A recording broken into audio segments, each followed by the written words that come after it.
At the beginning of the movie, we see Taylor and Margot standing on the deck, all dressed up, because Taylor had made a dining reservation at a very prestigious and expensive hotel in Ireland. The cost per person was €1,250. Only a limited number of people could visit the place at a time because of its immense popularity. Mostly, wealthy people, famous personalities, or big celebrities were seen visiting this place. Soon, a boat arrives, and everyone boards it to reach the hotel, or more accurately, the restaurant situated on a private island. Upon arrival, they are welcomed by a woman named Elsa. She greets Taylor, who had brought his girlfriend, Margot, along. However, the twist here was that initially, Taylor had planned to bring a different girlfriend to this place, but due to a breakup at the last moment, he had to come with Margot instead. After a short while, Elsa starts showing everyone around the island. She introduces them to the chefs and their exclusive farming practices, where they grow unique ingredients on the island itself. They also rear animals there, which are slaughtered on site with extreme precision. Elsa explains this to everyone while giving them a tour of the facilities. She even shows them the living quarters for the chefs and the rest of the helping staff,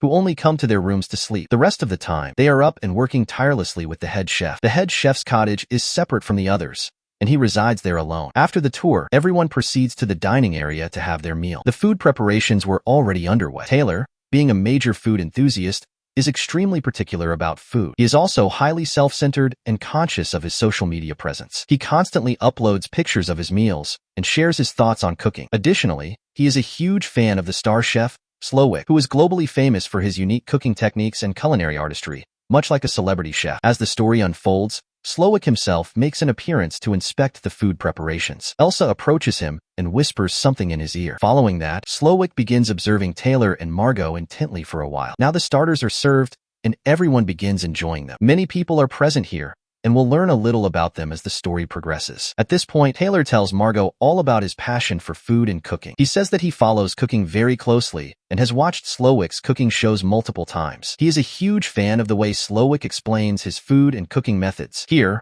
we begin to understand that Taylor is deeply involved in the artistry of food, something Margot cannot relate to, as food for her is simply sustenance, whereas for Taylor, it is an art form. In fact, for most people here, it's more like being part of an exhibition rather than just having a meal. Shortly after, the chef greets everyone, and the first course of the menu is presented. It was prepared with extreme precision. After that, the chef gives a brief description of the ingredients and the history behind the dish before serving. The food was artistically arranged around a stone, adorned with the island's flowers. While everyone praised it as food art, for a regular person, it might have just looked like a black stone with some flowers. The chef then tells everyone that they shouldn't eat this food, but instead taste it, feel it, and respect it. Margot begins commenting on the food, but the chef interrupts her and continues his explanation. After finishing, everyone starts eating, but Taylor seems overly emotional after hearing the food descriptions and stories from the chef. He asks Margot if she thinks the chef is upset with him, to which she replies that he's just a customer who paid to be served, so it shouldn't matter. However, Taylor is taking everything very seriously because of his admiration for the chef and his status as a food critic. Meanwhile, a highly regarded food critic, Bloom, is also present and praises the food. She discusses its fine details with her husband, critiquing aspects like presentation and execution. Preparations for the second course begin, and we notice the chef repeatedly glancing at Margot. The reason for this will be revealed later. Now,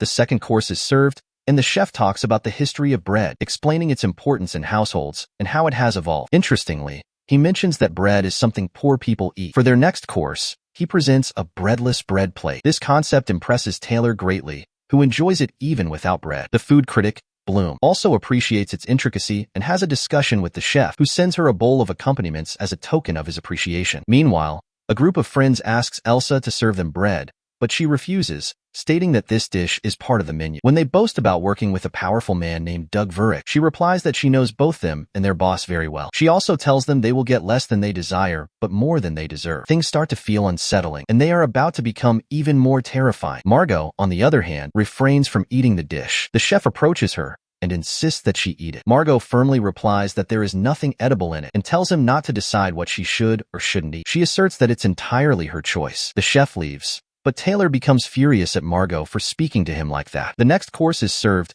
a dish called the memory, named by the chef. He explains its connection to his childhood, mentioning his mother, who is sitting there, and how she was always drunk. He reminisces about how, as a child, he loved tacos and they used to eat them every Tuesday. However, his father was an alcoholic who often abused his mother. One day, during a fight, the chef stabbed his father's leg with a pair of scissors to protect his mother. This memory inspired the dish. As the course is served, laser-printed tortillas reveal secrets about the guests. For instance, One actor finds an image of his worst movie printed on his tortilla. Taylor's tortilla shows pictures of him obsessively taking food photos. Bloom's tortilla reveals negative reviews she gave to restaurants. A married man finds an image of himself with another woman, leading his wife to question him. He dismisses it as a prank or joke. Another tortilla shows fake invoices that a group of men used to embezzle money. These revelations unsettle the guests as they realize the chef has done extensive research on their lives. Taylor speculates that the chef might be upset with him and considers apologizing. Margot tells him he's overreacting and needs to calm down, leading to a minor argument. Frustrated, Margot leaves the table and walks down a corridor where she discovers a silver door. She begins to examine it, but is interrupted by Elsa,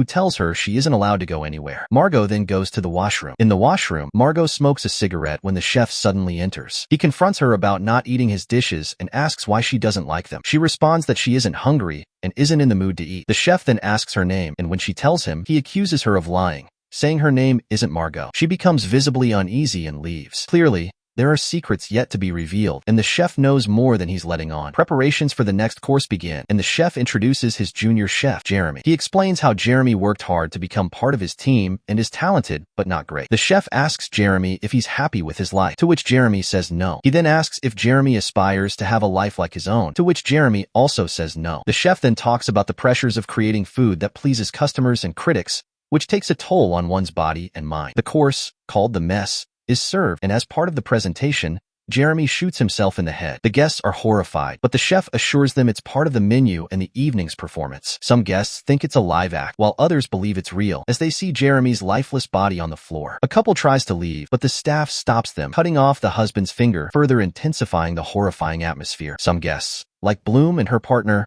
still believe it's an act, while others are beginning to panic. The chef calls Margot over and confronts her again, asking who she really is. She insists she's Margot, but he doesn't believe her. He explains that the guest list was meticulously planned and that she wasn't supposed to be there. He gives her a choice to decide whether she's on the side of the guests or the staff, warning her that everyone is going to die tonight. Shocked and terrified, Margot returns to her table. Taylor, meanwhile, seems completely unaffected by the events around him, still engrossed in his food. His obsession with the chef and the dishes makes him oblivious to the fear and chaos surrounding him. One guest tries to escape by breaking a window, but it doesn't break. Another guest is stopped by the guards as he tries to flee. The chef begins addressing the guests again, focusing his anger on Bloom and her partner, whom he blames for various issues. He approaches an elderly couple, asking them to name any dish they've eaten during their 11 visits to his restaurant. The husband and wife fail to recall even one dish or the type of meat used, showing how little the experience meant to them. Now the chef talks about Doug Varick's men, who were shouting at him, claiming that Doug had done him a favor by investing money in his restaurant. To this, the chef sarcastically replies that it was indeed a favor, but then questions why they interfered with his work and cooking. He then shows everyone a horrifying sight outside, Doug Varick hanging in the distance. The chef then orders that Varick be drowned in a barrel of sauce. The scene becomes more terrifying with every passing moment. The chef goes to his room, and the time he had given Margot to decide has now elapsed. She goes to him, and he asks her about her decision. Before she answers, he asks if she knew the man whose finger was cut off, as he noticed her staring at him. Margot agrees, admitting she already knew the man. Margot then reveals a shocking truth to the chef. She is actually a call girl who provides services, and she had previously serviced this man. The chef begins to understand Margot on a deeper level, comparing her work to his own, as they both serve others. Margot recounts how the man was disturbing and grotesque, as he would ask her to act like his daughter during intimate moments. This is significant because the man once had a daughter who mysteriously disappeared and was never found. It is heavily implied that he might have been responsible for her death. For the next course, the chef gathers everyone at the bar, and a junior chef describes the course. She explains that the chef had once tried to get intimate with her,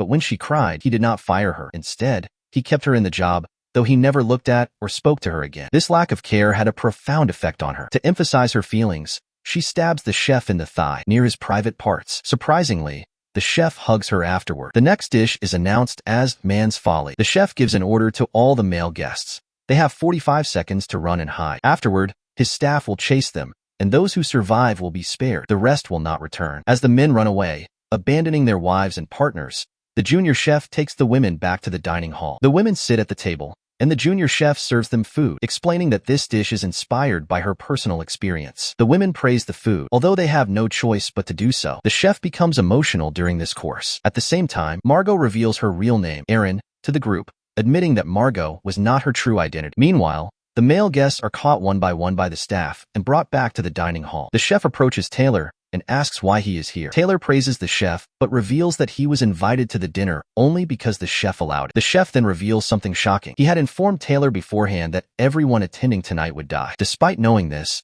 Taylor still brought Margot, Erin, with him. Originally, he had planned to come with his ex-girlfriend, but after their breakup, he hired Margot to accompany him, fully aware of the fatal outcome. This revelation enrages Margot. The chef then takes Taylor into the kitchen. As Taylor had been constantly claiming that food is his passion and he is a food artist, the chef asks him to prepare a dish of his choice. Nervously, Taylor puts random ingredients together, creating a dish that turns out to be terrible. The chef berates him and then leaves the room. Overwhelmed with shame and guilt, Taylor hangs himself in the kitchen. The chef now asks Margot to fetch a barrel needed for the dessert. Margot ventures outside, but secretly enters the chef's private quarters instead of retrieving the barrel. This area was supposed to be the original dining space, but the chef had moved the dinner to another location for reasons that will be revealed shortly. Inside, Margot explores the room, finding old photos of the chef during his early days as a cook. She also discovers a framed article written by Bloom that made him famous. However, this fame eventually led to his exploitation and disillusionment with his craft. Margot also finds a radio and attempts to contact someone for help. Meanwhile, in the dining hall, the chef confronts an actor guest. He tells the actor that he will die tonight because he made a terrible movie that ruined the chef's one day off, his Sunday. The actor acknowledges the critique. Margot successfully contacts a Coast Guard officer who arrives by boat. The guests are briefly overjoyed, thinking they are saved. However, this hope is short-lived as the officer turns out to be part of the chef's team. The final course preparation begins, and everyone realizes their time is running out. Margot then confronts the chef, telling him that she is unhappy with his food and is still hungry. Shocked, the chef asks her what she would like to eat. Margot simply requests a cheeseburger with fries, specifying that she doesn't want any artistic descriptions or elaborate plate. The chef, taken aback, agrees and prepares a simple cheeseburger with fries. Margot eats it, praises it genuinely, and asks for the leftovers to be packed. Impressed by her honesty and simplicity, the chef allows Margot to leave with the packed food. She departs on a boat, leaving the island. The chef announces the final course, s'mores. He explains that in American and Canadian campfires, s'mores are a common treat. All the guests are dressed in marshmallow capes and chocolate hats. Explosives are placed around the dining area. The chef thanks everyone, sets the explosives on fire,